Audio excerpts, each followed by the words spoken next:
8 de la mañana con 40 minutos, 8:40 minutos. Saludamos con el economista Byron Villasís, analista económico, exdirector del Instituto Nacional de Estadísticas y Censos INDEC. ¿Cómo está, economista Villasís? Buenos días, bienvenido, gracias por acompañarnos. Le saludamos a Alexis Moncayo, quien le habla a Licenia Espinel. Nuevas cifras que da a conocer el Instituto Nacional de Estadísticas y Censos. Usted ha escuchado en la introducción, ¿podemos creer o no en esas cifras? Buenos días, bienvenido. Bienvenidos. Muchísimas gracias, Licenia. Muy buenos días, Alexis, ¿cómo están? Y a todas las personas que nos escuchan y nos ven. Siempre hay la tela de duda después de lo que hemos conversado en este espacio y lo que la ciudadanía conoce, ¿no? Desafortunadamente han venido cambios metodológicos de forma sistemática y eso ha generado desconfianza en la población respecto a qué tan fiables son las cifras del INEGI. Es lo que tenemos, desafortunadamente, pero hay un elemento analítico que vale la pena resaltar en este momento, que es el hecho de que sea lo que se haga en el futuro, sea lo que sea con el INEGI en el futuro a partir de ahora, por lo menos estos 3 meses tienen una especie de línea de base para poder comparar con lo que se viene con el futuro gobierno. Entonces, por lo menos tenemos una especie de referencia y tenemos que cruzar los dedos para que la nueva administración no cambie nuevamente metodología, porque si lo hace, sería la cuarta modificación en apenas 3 meses, que ya sería un récord mundial. Entonces, desafortunadamente es lo que hay y por lo menos tenemos que ver estos datos como una especie de línea de base. Economista, ¿cómo está? Un gusto saludarle. La línea económica de Guillermo Lasso y de su nuevo gobierno, ¿qué tanto usted prevé que pueda variar, digamos, en esos primeros 100 días y de ahí en lo que será el transcurso de los próximos 4 años? Tomando en cuenta de que ha sintonizado, a pesar de que ha dicho de que Lasso no cogobernó con Moreno, de que no fueron aliados y demás, ese fue el relato durante toda la campaña electoral, pero hemos visto cómo han coincidido en temas puntuales, ¿no? En temas tan importantes, además, como por ejemplo reformas laborales que se aprobaron durante la pandemia el año anterior, como la ley humanitaria, y ahora este último zarpazo que le acaban de dar a la economía de este país con la aprobación de la ley de la mal denominada de defensa de la dolarización. Entonces, ¿usted cree que puede haber un giro en el manejo económico del próximo gobierno o seguirá en la misma línea? Porque vemos que coincide, ¿no? La bancada de Creo vota con el gobierno, vota a favor de las tesis del gobierno, entonces, ¿cuánto podría cambiar y mejorar esta situación? A ver, hay que ver un poco el tema en función del contexto temporal. Yo creo que ideológicamente son lo mismo, o sea, no hay mucha tela que cortar ahí. No vamos a ver gran diferencia respecto a este modelo de pensar que lo público no es necesario, de reducir los derechos colectivos, de privatizar todo lo posible, de reducirlo, de flexibilizar el mercado laboral. Es una fórmula muy estándar, muy ideológica y muy común entre ambos periodos, entre ambos grupos políticos. No veo mucha distinción. Pero lo que sí tenemos que recordar es que cuando existe un gobierno en transición, siempre hay una especie de evocación hacia el punto medio ideológico para poder llamar a la gobernabilidad. Y mucho más ahora que tiene la necesidad al no tener un bloque legislativo mayoritario. Entonces, yo veo una especie de mantenimiento del núcleo ideológico de lo que significa, con objetivos concretos que no van a ser modificados, pero va a estar acomodado por ciertas ideas que van a funcionar como puentes para tratar de tender brazos hacia el centro ideológico. Más o menos yo lo identifico por ahí. Y hay también un parámetro adicional, que no hay que caer en el pecado analítico que uno suele a veces caer, de comparar con gobiernos de derecha del pasado. Está bien hacerlo, es muy probable que camine por ahí el escenario, pero recordemos que tanto gobiernos de izquierda como gobiernos de derecha van cambiando con el tiempo, van mejorando con el tiempo, van suavizando sus posiciones con el tiempo. Sus núcleos ideológicos van a ser los mismos, pero las formas creo que van a cambiar. ¿Eso qué significa, economista Villasís? Significa que vamos a ver, al menos yo creo, un periodo de corto plazo, yo creo que un año y medio, donde se van a proponer nociones que no van a sonar de tan derecha, no van a sonar de tan conservadores, van a sonar un poquito más de centro, van a sonar un poquito más de inclusive progresismo, para primero suavizar esa postura que tienen los gobiernos de derecha y tender puentes con la Asamblea Nacional y tener una mayoría un poco más manejable. Esa es mi expectativa. Ahora, eso no modifica grandes intereses que tiene la derecha en el Ecuador y que van a tener un conflicto al fin del día. El núcleo del conflicto es que las élites tienen intereses y van a tener en el otro lado de la mano, van a tener que enfrentarse a una crisis económica y sanitaria. Entonces, ¿cómo manejas las dos cosas? Es una papa caliente realmente difícil de administrar, pero no se van a modificar los núcleos principales. Por ejemplo, el tema de la privatización del IES es algo que ya se está posicionando. El tema de privatización de universidades y de la educación pública tarde o temprano llegará. Son cuestiones que no van a modificarse, pero van a estar adornadas, por así decirlo, por ciertos elementos que van a tender puentes hacia el centro de la estructura ideológica política.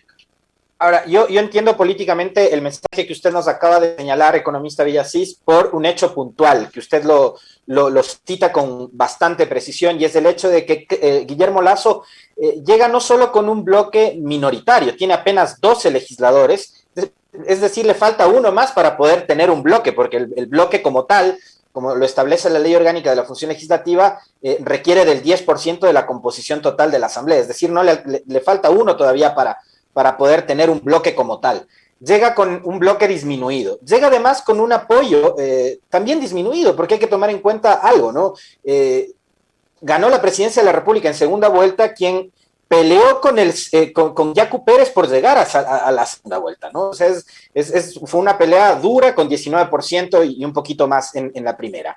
Pero de ahí en más, hay un tema que mencionó Guillermo Lasso en sus primeras intervenciones después del domingo 11 de abril, que a mí en cambio me hace pensar quizás lo contrario a lo que usted acaba de mencionar, y es el hecho de que él decía, a ver, el Ecuador y la economía no está en crisis, lo que está en crisis es el sector público. Entonces, como el sector público está en crisis y como la lógica de estos 4 años ha sido entrar a volar cabezas y a despedir gente y achicar el tamaño del Estado, yo creo que Guillermo Lasso, sobre la base de eso, no va a entrar con un proyecto gradual, sino con medidas un poco más de ajuste. Ahí no sé si usted amplíe el análisis, porque a mí me queda la duda ese relato de Guillermo Lasso la semana pasada. Puede ser, o sea, la política ecuatoriana ustedes conocen mejor que nadie. Aquí se pueden tomar caminos diversos en cuestión de horas, en cuestión de minutos, pero lo que me lleva a pensar a mí esta especie de suavización discursiva, no ideológica, sino lo que le adorna, es que necesitan más votos en la Asamblea. Para tener más votos en la Asamblea necesitan concesiones, sean ideológicas, sean prácticas o sea de la política real, lo que fuere. Entonces, en el día a día van a tener que reconocer que creo que internamente lo deben haber hecho, que es el hecho precisamente primero que tú mencionas, llegan con una votación del 25% de la población total del Ecuador. O sea, no hay un respaldo masivo. Segundo, es una votación menor a las últimas elecciones. O sea, hay una tendencia clara de reducción de respaldo. Y tercero, recordemos un poco que el voto no es pro, creo, es en gran parte fruto de una campaña anticorreísmo. Así es. Entonces, no es que yo quiera a la marca política que me estoy acercando, es que rechazo la otra. Entonces, van a tener que manejar las cosas para poder tender puentes sobre ese esquema. No es que me quieren mucho y por eso soy popular, sino que al otro no le quieren tanto, por lo tanto, a mí me tocó jugar. Hay 2 parámetros comparativos históricos que creo que nos van a servir en estos próximos años. El primero va a ser la alcaldía de Mauricio Rodas, porque él llega más o menos con las mismas condiciones. Él no llega por méritos propios, él no llega por haber demostrado carisma ni por haber tenido un plan, llega porque al otro no le querían. Y el segundo periodo político que me parece que va a jugar un elemento comparativo interesante en los próximos años es la presidencia de Sixto Durán, porque él llega también con ciertos elementos de contexto político que no vale la pena ahorita mencionarlo, pero él también tiene una estructura ideológica parecida, con una especie de alianza parecida, y los intereses personales que tenía Sixto no eran muy... voy a resumirlo como lo veían internacionalmente. Yo recuerdo claramente una nota de Reuters del año de la finalización del periodo de Sixto que decían: al presidente en realidad no le gustan mucho los problemas, lo que él quería era ser presidente, era su sueño, era su meta personal, y el resto de problemas que se arreglen allá. Mientras él mantenga este prestigio de ser presidente, el resto de cosas se van a manejar con otro tipo de esquemas de política real.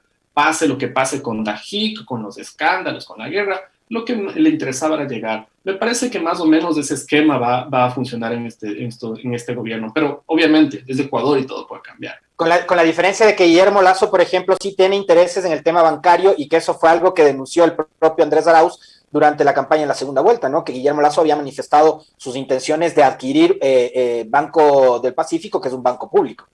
Claro, y aparte el elemento que tienes que jugar, que son varias élites que llegan apoyando a Guillermo Lasso, y las élites normalmente no apoyan por un convencimiento ideológico necesariamente, apoyan por un interés material. Entonces ahora van a decir, bueno, que ya que estamos ahora en el poder, ¿cómo hacemos? Ese cómo hacemos va a enfrentarse a la otra agenda de decir, ok, tenemos también una crisis, la gente se está muriendo. Por otro lado, la gente no es que nos adora. Entonces la mesa no pinta tan sencilla para el nuevo gobierno. Economista Villasís, en este sentido de que las élites no apoyan el tema ideológico, sino que están esperando el momento de que se haga efectiva la factura que le van a pasar porque defienden sus intereses, ¿en qué medida entra esta ley de la dolarización, de defensa de la dolarización, que ha sido presentada por el gobierno como un triunfo, que ha sido defendida por sectores que apoyan al presidente electo Guillermo Lasso y que ha provocado como por arte de magia que el riesgo país se reduzca, incluso menos de lo que ya se redujo cuando se conoció el triunfo del señor Lasso? ¿Esto en qué medida ayuda o no al Ecuador? Y es verdad, esta serie de temores que giran alrededor de esta ley de defensa de la dolarización expuestas por varios expertos. A ver, yo creo que de nuevo hay que pensar en tema de plazos, de qué tipo de efectos va a tener en el corto y en el mediano largo plazo. Yo creo que el objetivo de esta ley era quitarle la capacidad de generar política económica desde el Ejecutivo, de que la política económica sea una especie tenga un aislamiento, sea separada de la capacidad de gobernar del Poder Ejecutivo. Eso en primer lugar. En segundo lugar, tener la capacidad de regular el mercado financiero por parte del mercado financiero. Es altamente ideológico y altamente peligroso. Altamente ideológico porque no hace falta pensar toda esta tendencia de creer que solitos podemos regularnos, de que somos capaces. Y segundo, altamente peligroso, ¿por qué? No es una especulación, no es una posición ideológica, solamente hay que ver lo que pasó en el 98, en el 2009 y en el 2001 en México. Cualquier tipo de desregulación agresiva por parte del sector financiero ha tenido consecuencias desastrosas para la población. Aquí no hay especulación, no es una cuestión científica, es cuestión de simplemente revisar la historia.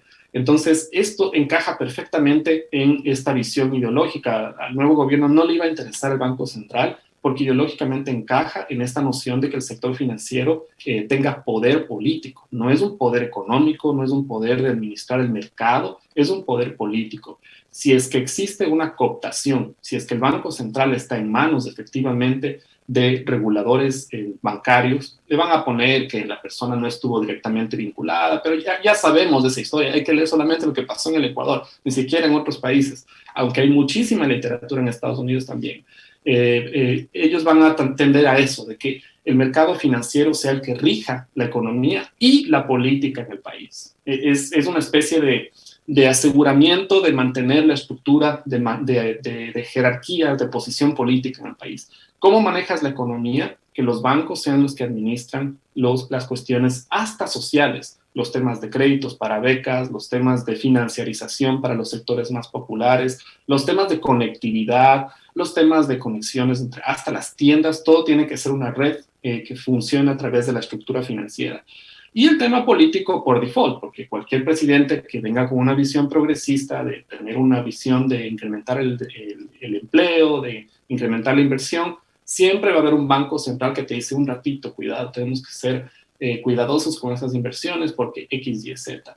Entonces, no es una decisión técnica, es una decisión para asegurarse un control político y económico del país. Economista Villasís, hay un artículo que indica que la clase media en el Ecuador ha retrocedido 6.6 puntos durante este último tiempo. Yo no sé si eso es solo efecto de la pandemia o también es efecto de las decisiones económicas de la actual administración. Estamos hablando de 6.6 puntos que la clase media dejó de ser clase media y ha pasado obviamente otra vez a la pobreza. ¿Cómo explicar esta situación que vive el país? Sí, son los dos factores, ¿no? Y hay también otros elementos estructurales que hay que analizar. En el Ecuador siempre hay un problema enraizado en las condiciones del mercado laboral, sobre todo para familias que tienen un perfil específico en términos étnicos, en términos geográficos. Si una familia en Ecuador es afroecuatoriana, no tiene un nivel educativo, aunque sea de nivel secundario, y no está ni en Quito ni en Guayaquil, básicamente está condenada a la pobreza. Habrá casos excepcionales, obviamente, si existen en alguna literatura, pero a nivel agregado, desafortunadamente no. Y el tema de género también. Entonces, son esas variables que siempre han estado estructuralmente ahí. ¿Por qué menciono esto? Porque cuando viene una crisis, esas variables se expanden. Entonces, generan más pobreza en aquellos estratos socioeconómicos que tienen menos educación, genera más pobreza sobre las familias que tienen dependencia de una mujer en el hogar. ¿Por qué? Porque tienen menos ventajas en el mercado laboral y genera más problemas en aquellas zonas geográficas donde existe mayor diversidad étnica. Entonces, es una especie de bomba, de gasolina que genera mayor problema, mayor incendio, mayor combustión, donde hay peores condiciones estructurales.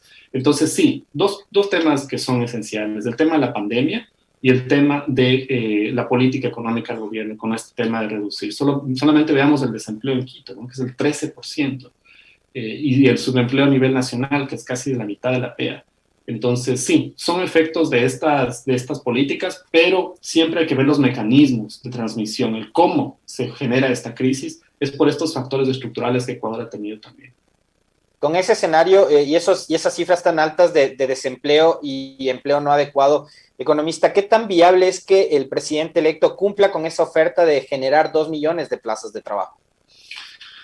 A menos que cambie la metodología, qué cosa que ya ha pasado en el Ecuador. Entonces, si es que tú preservas la metodología que se ha hecho al menos en el 2019, o tal vez, ese es el problema con Ecuador, que depende cómo mida, ¿no? Es que yo también le cambio a que una persona equivale a 100, también te puedo decir que pasado mañana logré generar 500 empleos. Pero si es que existe una metodología seria, que aunque sea balanceadamente razonable o algo así, es muy difícil. No lo veo posible, sinceramente. Necesitarías un esquema de inversión brutal inmediato, y no solo inversión, sino que esa inversión sea en sectores económicos que son intensos en mano de obra. Y esa no es la política del nuevo gobierno. La política del nuevo gobierno es priorizar ciertas áreas que no generan necesariamente mayor intensidad de mano de obra. Y segundo, está concentrado en el sector financiero y en el sector del equilibrio fiscal. Entonces es muy difícil que se genere un rebote tan grande. Ahora, hay un tema también que poner en contexto, que después de cada crisis siempre hay una especie de rebote. Y tenemos una crisis ahorita financiera por el tema del COVID y también todo este esquema de aplicación de políticas dictadas por el FMI.